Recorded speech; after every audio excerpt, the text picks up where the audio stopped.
Okay, so we're entering CPAC Central? That's what it's called? CPAC Central. Da, da, da, da. Every year at CPAC, the Conservative Political Action Conference, there seems to be an unspoken competition of who can stand out the most. People wear wild outfits. This year, I saw a Trump ball gown, $400 MAGA sneakers, a man carrying his pet cat around his shoulders. But the thing that I'll remember most from CPAC this year, Oh, wow. was a little booth on the ground floor of the conference center.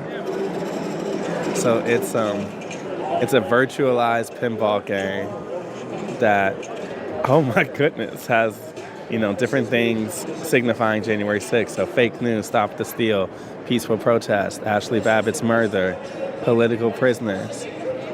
Left Ramp awards double freedom. A custom pinball game built to memorialize the January 6th insurrection.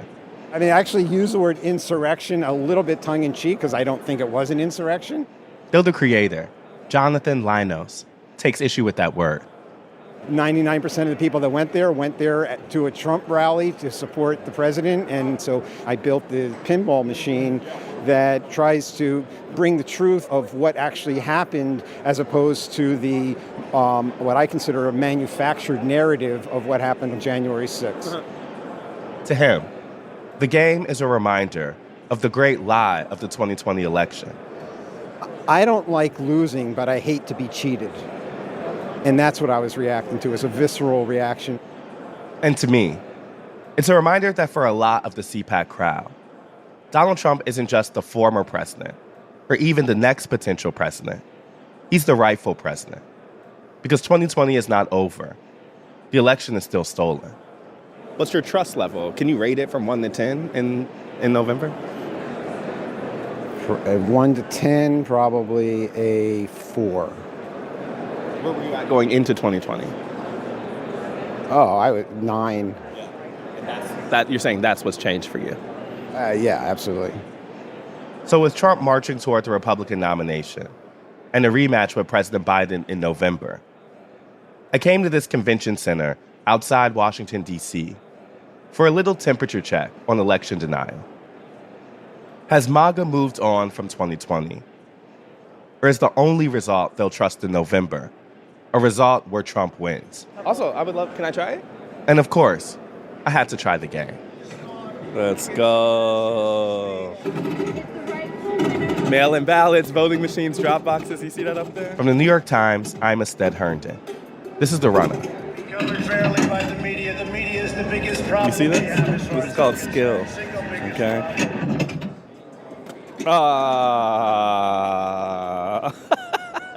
Sad. Thank you.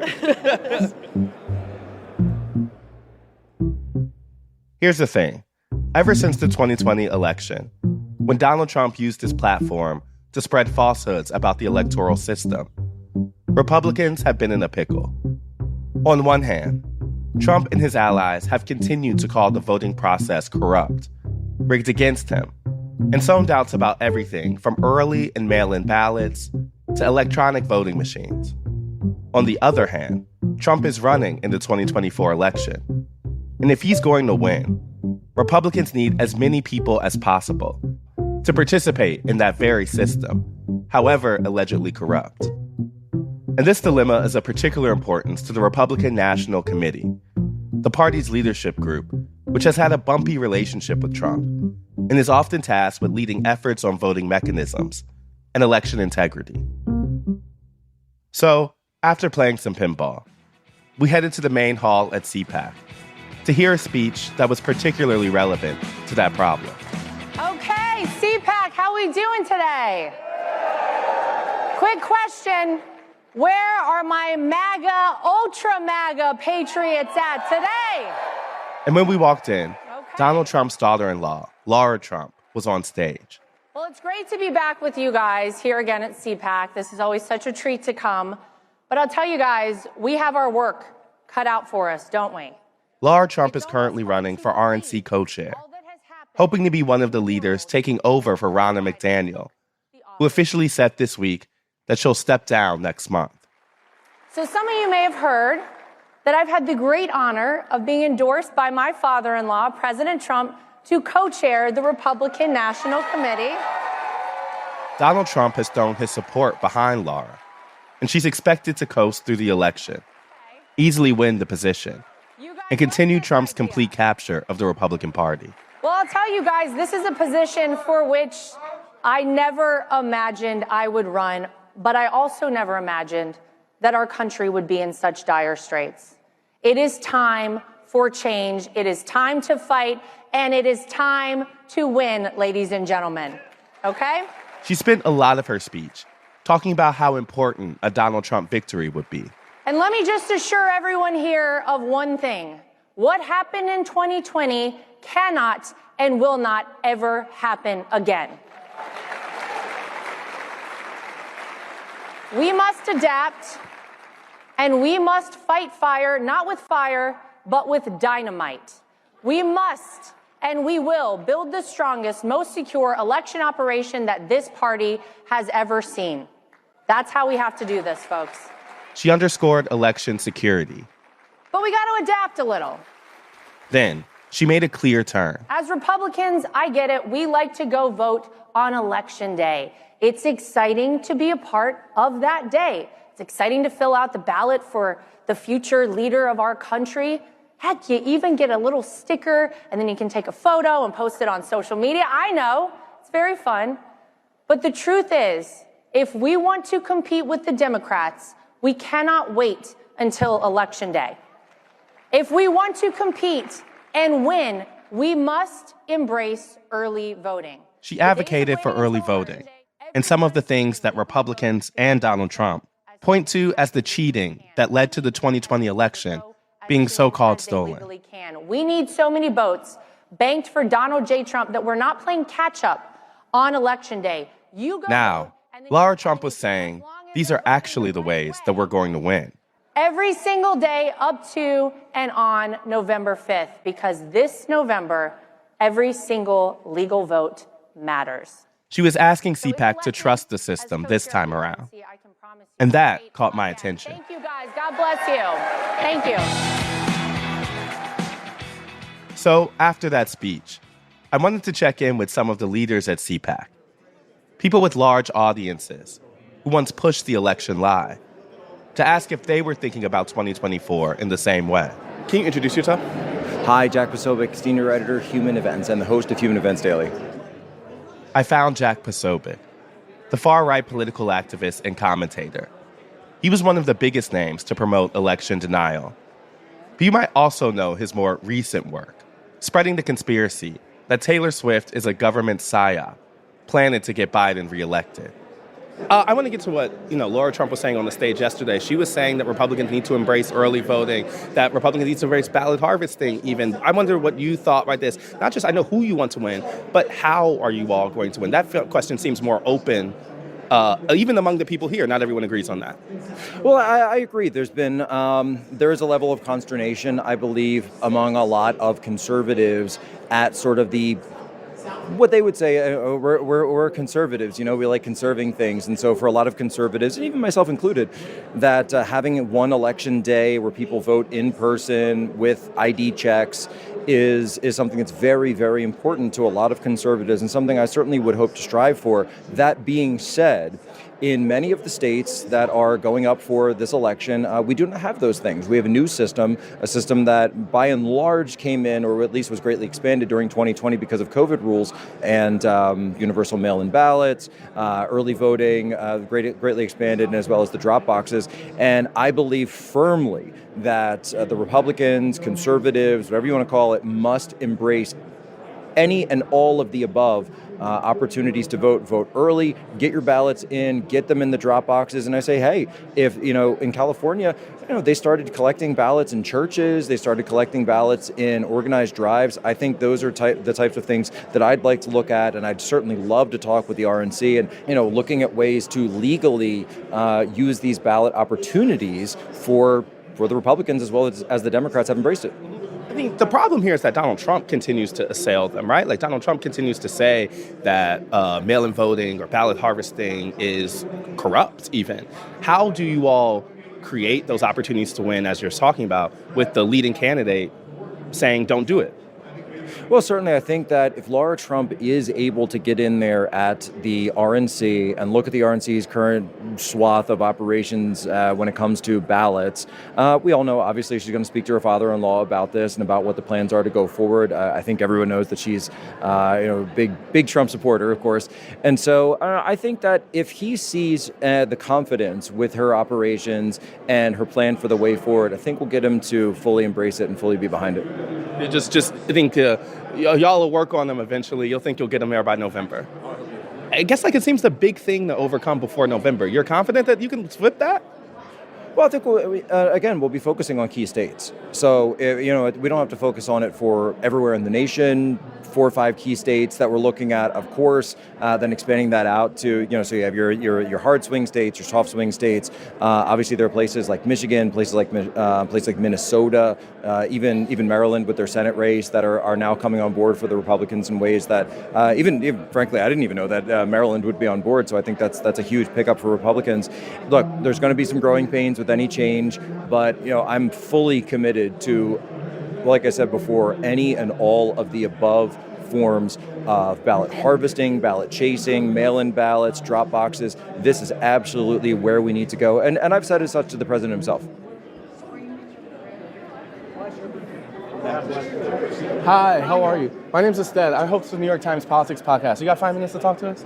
You the New York Times podcast? Yeah, we're the New York Times You want Politics to talk Podcast. to me? And I want to talk to you. Yeah. What do you want to know? I first want you to introduce yourself so we can have it. I'm Mark Levin. I've been on your New York Times bestseller list 10 books in a row. Can you tell me what you do? I know that's an obvious question. What do I do? Yes. I eat. I go to the restroom, and then I eat. Mark Levin is a very popular conservative radio host. And some of those Times bestsellers have titles like Liberty and Tyranny and The Democrat Party Hates America. He's also been outspoken in claiming that the 2020 election was stolen from Trump and advocated for people to, quote, fight on January 6th. One of the things we're really interested in here is what should the RNC do around the question of how to vote and the larger question of how to win? That's a good question. As a philosophical matter, I don't like any of this stuff. But the states get to decide. So if the blue states are developing all these new techniques for voting, the least of which is actually showing up and voting, then if Republicans intend to win, they have to do the same thing and be better at it. Look at this election in New York. The Democrats banked their early votes. You had a snowstorm. The Republicans didn't turn out in numbers, and they lost the seat. So I don't like it, but it's the nature of the beast. And so sometimes you got to do what you don't like. Yeah, I'm interested in that because obviously Donald Trump has not taken that tactic. He's called it corrupt. And even as the RNC has gotten closer to trying to embrace things like that, he's stayed away from it. Does he have to change that language to have a better chance of winning in November? Now, you're interviewing me, right? I am. Okay. You can ask the president himself, but I think I've heard him say, we got to get out early, we got to vote early, and so forth. But that's my view. Just my last question would be if you could distill what you think this election will be about, where will it be won and lost, and who you think will decide it? Well, that's a lot of questions there. Yeah, I'm just asking you to predict the whole thing. Well, it's going to be turnout, as it always is. I ignore all the polls because they're not only almost always wrong, but what's the point? What will the election be about? What do you think the core issues that are going to be decided? Well, I think it is going to be immigration. I think it is going to be dinner table issues. But I also think it's going to be bigger than that for a lot of people. A lot of us here think we're right on the precipice of losing our country.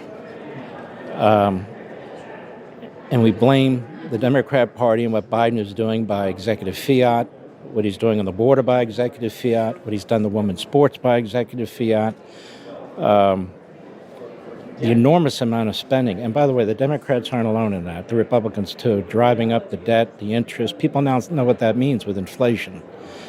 So this is going to be a very meaningful election. Some elections are more important than others. But to people like me, this is a doozy. Thank you. We really appreciate your time. No problem at all. Yeah. Have a great day.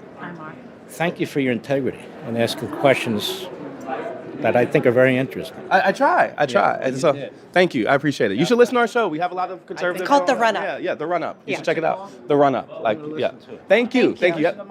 I will. I do every now and then. Jack Posobiec and Mark Levin have considerable influence. When they talk, conservatives listen.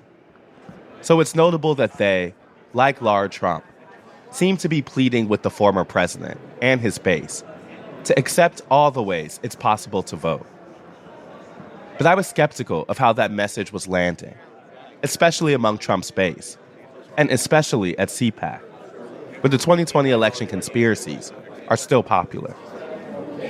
We talked here last year. Remember that? Okay, no, where are you from? We're from the New York Times. We did the politics Here, let's podcast. go over here quick. Thank you. So I wanted to talk with one of the loudest voices associated with Trump's election lies. Good. Good. Can you Good to introduce see yourself again for the microphone? Mike Lindell. You might remember Mike Lindell for a lot of reasons. He's the CEO of MyPillow, a close ally of Donald Trump.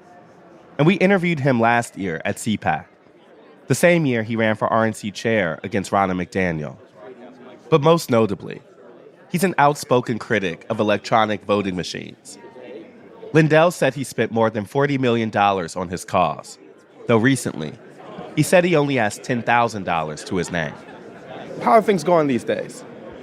Well, ever since I came on with the plan to secure our elections in August, which is at the lindellplan.com, I've been attacked and my company's been attacked more than any time in history. And I remember last time you were saying how you faced a lot of attacks for, your previous advocacy, but it seems like things have ramped up in the last Because it's not about flipping the 2020 election. I want to get rid of the electronic voting machines and go to paper ballots and count. That's what we're at now. I have the perfect plan laid out. We got to have fair and secure elections, and that's what we're doing. My plan, I have over 300,000 people on the ground in all 50 states. I saw an article in the Associated Press recently that said that, your advocacy has cost you financially and that you hadn't worked. All I've left is a pickup truck and my house I live in. But I remember you saying last year that you didn't care if it I wouldn't change a thing. Is that still where you are? Yeah, absolutely. We're trying to save the country here. One of the reasons I wanted to talk to you is because there does seem to be a little bit of a split emerging in terms of how people should vote for November. I heard Lara Trump, who might be the next co-chair of the RNC, saying she wants Republicans to vote. I almost booed, didn't she? I was curious about what you thought about that because she's wrong. 100%. Not 99, 100% wrong. You need to vote same day. I know everything about this. I've studied for 3 years and put everything I have into it. The early voting and all that mail-in voting and stuff has to go. And if you're a Republican or whoever you are, if you're a Democrat, it doesn't matter. If you're a person out there and you want your vote to have the least way of getting it stalled is on election day. From Lindell's perspective, what Lara Trump was proposing was not only a mistake for the Republican Party, but also a departure from the vision of the party he helped create. The RNC passed a resolution, and in that resolution, same-day voting, paper ballots, hand counting, precinct level, and voter ID. That resolution passed, ready for this, 168-0. So anyone out there that's with the RNC or anybody thinking about running on the RNC that says let's vote early and all this other rubbish, Lara Trump is wrong. I don't know what else to tell her. And I know her. She's a friend of mine. She's just misconstrued. She's misconstrued. Whatever they're telling her, and the RNC, if they're telling her, hey, come in and be our chair, wrong. You can't have a chair that doesn't understand all the voting process and how we have to fix these platforms. In the latest blow to Lindell's cause, a judge recently gave him 30 days to pay $5 million to a software expert who disproved Lindell's claims that the 2020 election was stolen. But Lindell isn't ready to give up on the fight, not in the legal cases, and not in the Republican Party leadership. You guys, you got to go to paper ballots, hand counted. I can keep taking bullets. I don't care. I'm never going to stop talking about trying to save our country with paper ballots, hand counted, and everybody vote same day. Don't listen to anyone on that stage that says anything other than that. you don't care about the money you're losing. What do? I won't have a country anyway. I'm out $40 million. You know what I have left? My pickup truck and the house I lived in when it was started. And people say to me all the time, would you change anything? Do you regret anything? No. What I need now is people to donate into the LindellPlan.com to finish what we're starting. We're 90% there. When all these elections, you guys will be thanking me for still having a job 2 years from now, going, wow, what a concept. Paper ballots, hand counted. We got rid of the electronic crooked voting machine. Beautiful. Thank you so much. I appreciate your time, man. I appreciate it. Thank you. I talked to Lindell at one far end of the conference center, and Posobiec and Levin on the complete opposite side. It felt like the perfect image to represent where they stood on the issue, far apart, with compromise difficult to imagine. But how are the attendees of CPAC thinking about their vote, and if they can trust it in 2024? That, plus Donald Trump, after the break.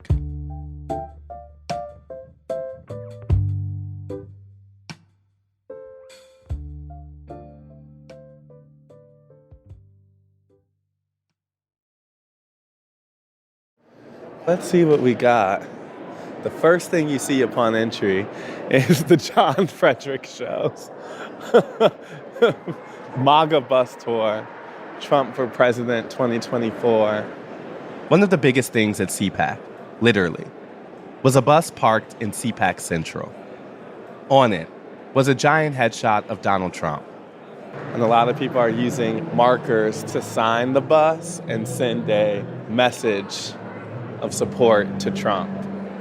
Cops for Trump, we have your back, God bless you. People left notes, inside jokes, I was here's. 71 rallies so far. I want to pick with my prez. Wow.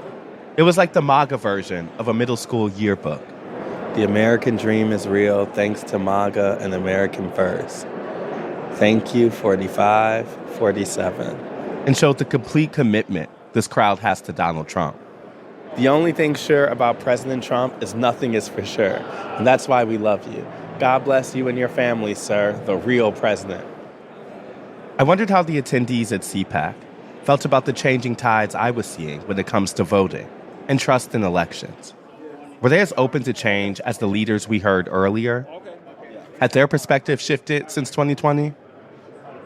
Hi, you all. My name's Esteb. This is Anna. We're from the New York Times. We work for the Politics Podcast. We are talking to people today about what brought them to CPAC, but also what they're thinking about November and Trump's prospects of winning. Y'all have 5-10 minutes to chat with us? Sure. Thank you. Can you tell me your names? Tell me what brought you to CPAC. Where are you from? I'm Jim Hansen. We live across the river, and we play this game. I'm Samantha Narove, and right here, Arlington, across the river. Yeah. So y'all have been to CPAC before? Yeah, we have. Many times. You know, one of the things we've been following here is, you know, how the Trump faithful talks about certain issues and how they talk about winning. You know, we've talked to people about whether they trust the results, about whether they'll vote by mail, things like that. Would y'all consider yourself Trump supporters, just to make sure? I'm a conservative supporter. I do not support Trump personally. I mean, I'm talking about me, my personal position on this. But when he is the nominee, he's got my vote. I will vote for the Republican nominee because I am voting against the Democratic agenda. And Trump's going to be our nominee, and I'm actually looking forward to, I think the interesting thing is, now that it looks like the Democrats are going to stick with Biden, I think he might win. I was pretty pessimistic for quite a while. You think who might win? I'm sorry. Might win. Biden is a great candidate for him to run against because he's basically not there. You know, he's running against an empty suit. And I think Trump can rile the crowd up and say, were things better when I was president? They demonstrably were. You know, is the world on fire? It demonstrably is. Don't you want things to be like they were back in the day? And a lot of people do.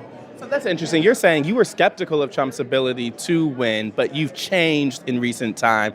What drove that change? Is it just seeing Biden or what? Oh, yeah, I think Joe Biden has helped Trump's chances of victory immensely by destroying our economy, by destroying, our foreign policy, by being a pushover that emboldened tyrants around the world.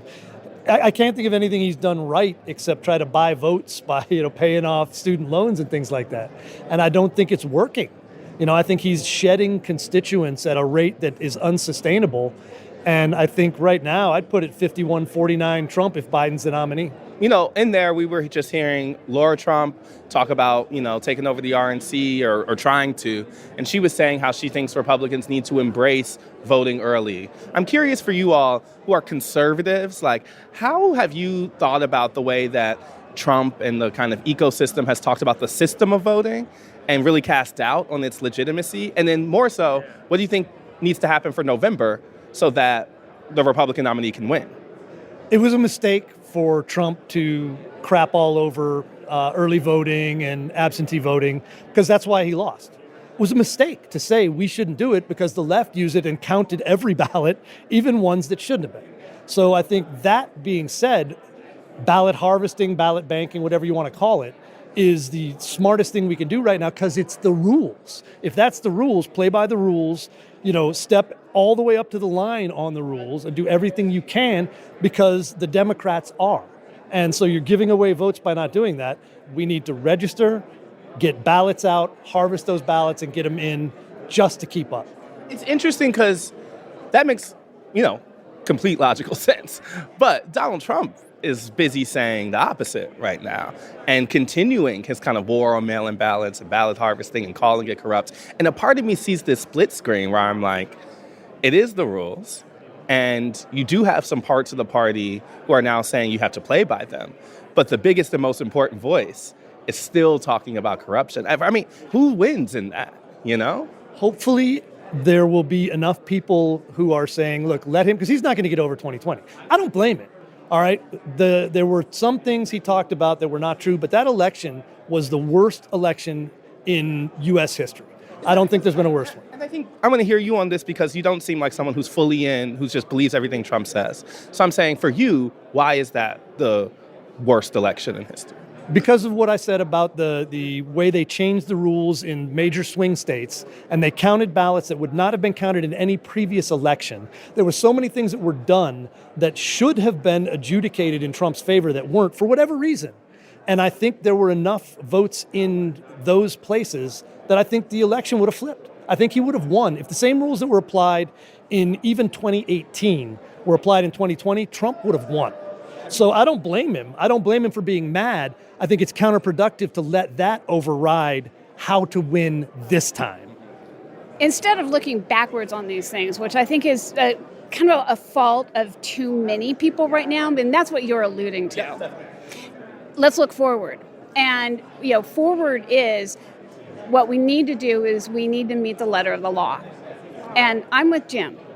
We need to get our toes right up to that line. I do not advocate for breaking the law. I don't even advocate for cheating. I don't think we need to, but we need to play the game. It's like, okay, it's a football game. Don't bring a basketball. Okay? It's soccer. Don't bring a tennis racket.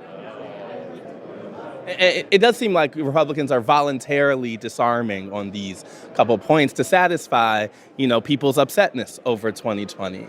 For you all, if there's a thing that you think the party needs to think about to win in November, because it seems like that's the goal here, right? Is it this type of stuff we're talking about, the strategy, logistics stuff? Is it a message thing?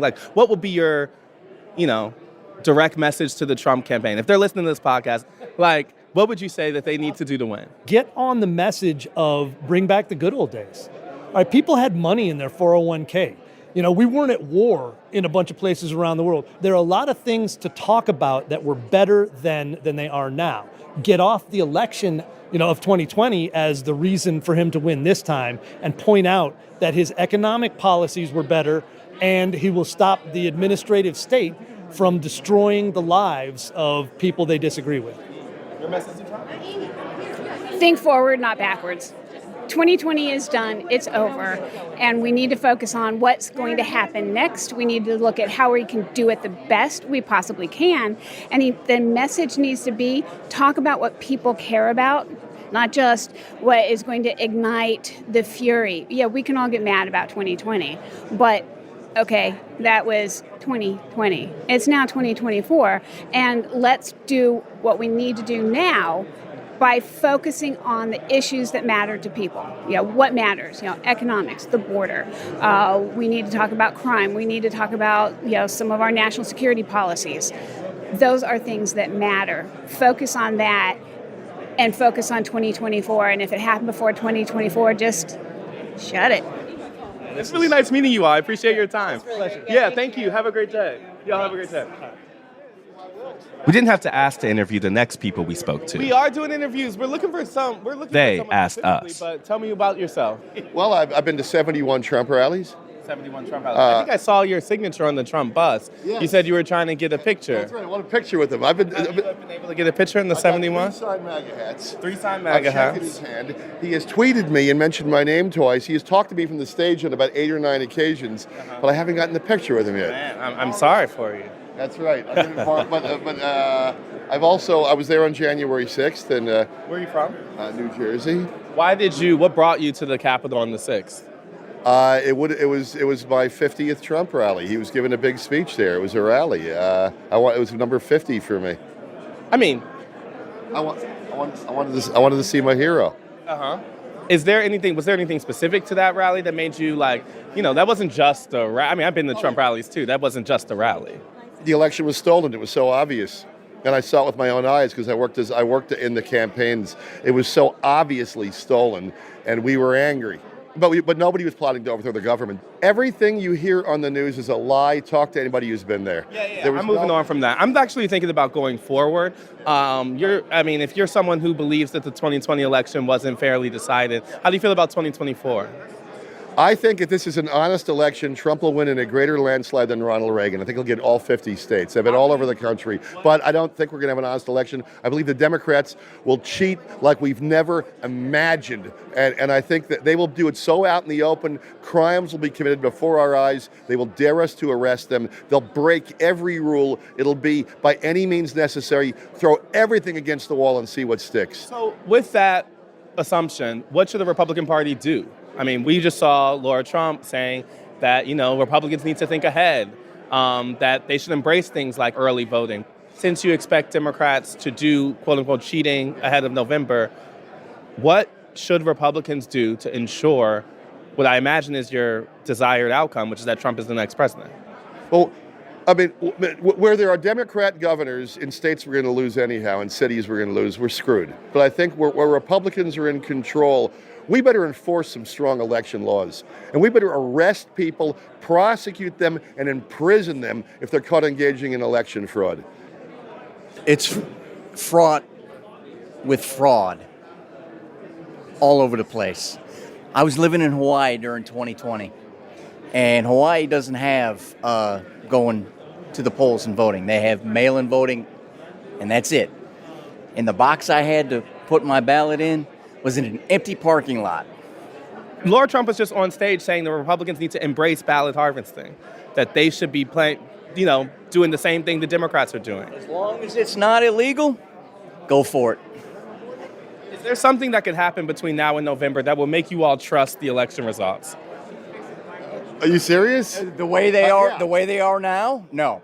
No. We need one election day. You vote, you have voter ID. You don't have voter ID, you don't vote. We shouldn't have election month or 2 months or however long that is. See, it's election season now. That's a bunch of BS. Thank you all so much for chatting with us. Can we have your names, please? My name is Edward X. Young from Brick, New Jersey. Mike O'Neill from St. Louis, Missouri. Thank you. Question. Hi, how are you all? My name's Esthed. This is Anna. We're from the New York Times. We work for the Politics Podcast there. And we're talking to people here about CPAC, about what made them come, and specifically what they think about Trump's prospects in November. Do y'all have a couple minutes to chat with us? Sure. Sure? Yeah, thank you. Can you tell me your name and where you're from? I'm Lily from Brazil. Lily from Brazil. Do you live in the States or did you come? I live in Orlando, Florida, yes. Florida, yeah. Awesome. And you came for CPAC? Yes, I came. Is this your first one or have you been before? No, I've been to many. You've been to many? Do you vote in America or no? Not yet. This year I will be voting in America. This year will be your first? I am becoming a citizen myself. Oh, congratulations. Who are you going to vote for? I think I know. 100%, you know that already. I need you to say it, though, for the microphone. Yes. Donald J. Trump, the best president America has ever had. How confident do you feel in Trump's ability to, come back? I feel confident if they don't rig the elections again. If they don't steal it, I feel confident that he might win because you know what? What I've been hearing is that people are tired from the border invasion. People are tired to see a weak president that cannot represent the United States. And this is the biggest, greatest country on earth. What would make you trust the system? You mentioned how you thought it was rigged last time. I guess I'm wondering, like, coming up now, do you have confidence in the election to be fair? Not really, but I mean, we still gotta do our parts, right? We still gotta come on and vote. We still have to show patriotism, and we still gotta do our parts. We still gotta be honest and respect each other, and making sure that we are doing whatever we can for a better society. Do you have any idea of how you're going to vote? You know, in Florida, there's vote by mail. I've heard a lot of people here talk about whether voting by mail is safe, or whether they worry about it being corrupt, or whether they want to go in person. Have you ever put any thought into, like, how you want to vote? Not really, because Florida is different. Florida is, Ron DeSantis is making sure that things stay fair, and the integrity of the elections are kept. Okay. So you say you don't have any fears about Florida because you think Ron DeSantis will make sure Florida is fairly counted. He's been saying that. Okay, but, I fear for the rest of the country. You never know. Yeah. Do you worry that, like, the talk of a rigged election will get some people who even agree with you, to not want to participate, right? Don't you have to believe that the thing is fair to do it, I mean, doesn't that hurt the chances of Trump winning? Look, it's hard to say because I'm a Christian. A lot of these people are Christians, right? The Bible tells us, there is a book in the end, the book of Revelations, that tells us that a lot of weird stuff, corrupt stuff, nonsense is going to happen.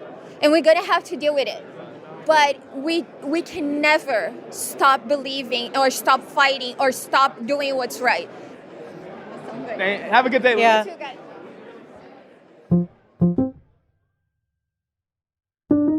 Ladies and gentlemen, please welcome the next president of the United States, President Donald J. Trump. Donald Trump spoke on the last day of CPAC. This is a nice crowd. That's a beautiful crowd. Thank you. That's a great honor. They have rooms. And while I wasn't expecting him to say endorse mail-in ballots or ballot harvesting, I did want to listen to see if he'd moved on from 2020 or not. We have to break out of the nightmare that we're in. In his speech, Trump provided a clear answer, a simple flowchart to understand how he thinks about 2024 and the question of election integrity. Make America richer and safer and stronger and prouder and more beautiful than ever before. I think we have a final shot at it, but if we don't do well in this next election, or if they cheat enough that they can steal it, which is, I think, the only way they can win. If he loses, it's fraud. Your victory will be our ultimate vindication. If he wins, not only is it a victory for his base, but it's payback for last time. Reward and the unprecedented success of the United States of America will be my ultimate and absolute revenge. That's what I want. Success will be our revenge.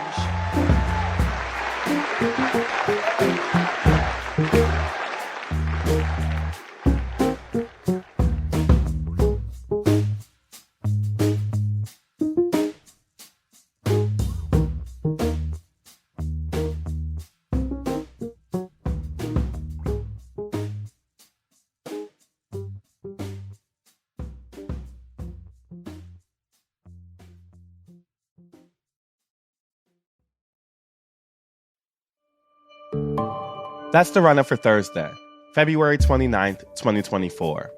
Now, the rundown. They're going to have a night like we've never seen for a protest vote in Michigan. On Tuesday night, President Biden won the Michigan Democratic primary with 81% of the vote.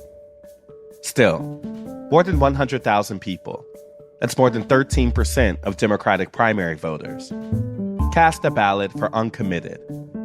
after organizers encouraged Michigan residents to use the primary to protest the administration's handling of the war in Gaza. Organizers of the Uncommitted campaign have been calling for an immediate ceasefire and have warned that Biden's failure to change his position could cost him in November. And in the Michigan Republican primary, Donald Trump clinched his sixth straight victory. He got 68% of the vote to Nikki Haley's 27%. Despite that, I mean, we are in all the Super Tuesday states now. That's what this is all about, is making sure that we hit every state and letting them know, look, there is a voice out there for you. There is a way out. Yes, we are fighting through. Yes.